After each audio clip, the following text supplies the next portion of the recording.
ఇప్పుడు no cost cough syrup తో 60 రూపాయల విలువ గల ఇన్హేలర్ పూర్తిగా ఉచితం. దెబ్బకి దగ్గు జలుబు మాయం.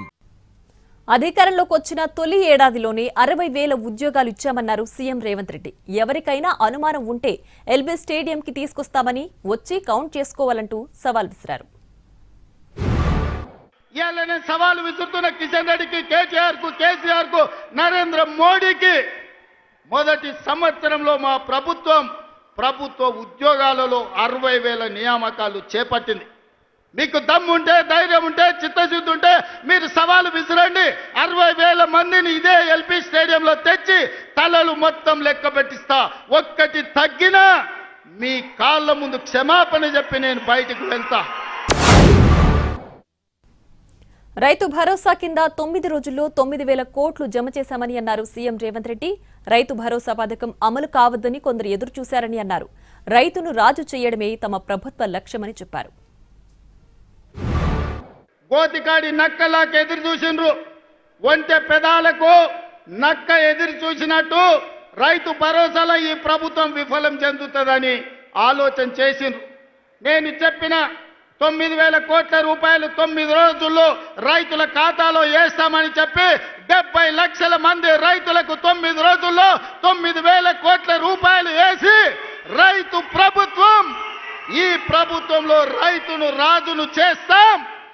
మా ఉద్దేశం, మా లక్ష్యం వ్యవసాయం దండుగ కాదు, వ్యవసాయం పండుగ చేస్తామని చెప్పినాం. బీఆర్ఎస్ అసత్య ప్రచారాలపై సోషల్ మీడియాలో యుద్ధం ప్రకటించండి అంటూ కాంగ్రెస్ శ్రేణులకు పిలుపునిచ్చారు సీఎం రేవంత్ రెడ్డి. ప్రభుత్వం చేస్తున్న మంచి పనులను ప్రజల్లోకి తీసుకువెళ్లాలని సూచించారు. బియ్యం ఇచ్చిందా? రైతు రుణమాఫీ చేసిందా? రైతు భరోసాకు నిధులు ఇచ్చిందా? 60,000 ఉద్యోగాలు ఇచ్చిందా? అమ్మ ఆదర్శ పాఠాలు నిర్వహించిందా? స్కిల్స్ యూనివర్సిటీ పెట్టినరా? స్పోర్ట్స్ యూనివర్సిటీ పెట్టినరా? ఇట్లా ప్రతి కార్యక్రమాన్ని చర్చినప్పుడు ఆశ్చర్యంతో నోరు తెరిచి చూస్తున్నారు. మరి ఎందుకు ఈ రోజు అవి మనం ప్రచారం చేసుకోలేకపోతున్నాం? అందుకే మిత్రులారా, ఈ రోజు వాళ్ళు పెట్టుబడి పెట్టి, కిరాయి మనుషులను పెట్టి, దుబాయ్లో ఆఫీసులు పెట్టి విష ప్రచారం చేస్తున్నారు. అందుకే ఇవాళ ఈడికొచ్చిన వేలాది మంది కాంగ్రెస్ పార్టీ కార్యకర్తలే మా బ్రాండ్ అంబాసిడర్లు. మీరే ప్రచార కార్యకర్తలుగా మారండి, మీరే ఈ ప్రభుత్వానికి బ్రాండ్ అంబాసిడర్లుగా మారండి. సోషల్ మీడియాలో యుద్ధం ప్రకటించండి. మన యుద్ధంలో కల్వకుంట్ల గడి తుణుకలు అయిపోవాలి. రైతు రాజ్యం ఎవరు తెచ్చారో తేల్చుకుందాం రండి అంటూ ప్రధాని మోడీ, కేసీఆర్ కు ఛాలెంజ్ విసిరారు సీఎం రేవంత్ రెడ్డి. దమ్ముంటే తన ఛాలెంజ్ ను స్వీకరించాలన్నారు.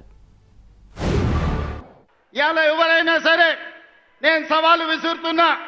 అది ఢిల్లీలో ఉండే మోడీ అయినా సరే, గల్లీలో ఉండే కేడీ అయినా సరే, చర్చ పెడతాం. పార్లమెంటులోనా, అసెంబ్లీలోనా రైతు రాజ్యం ఎవరు తెచ్చిండ్రు, రైతులకు అండగా నిలబడ్డది ఎవరో తేల్చుకుందాం. రాండి చర్చలకు.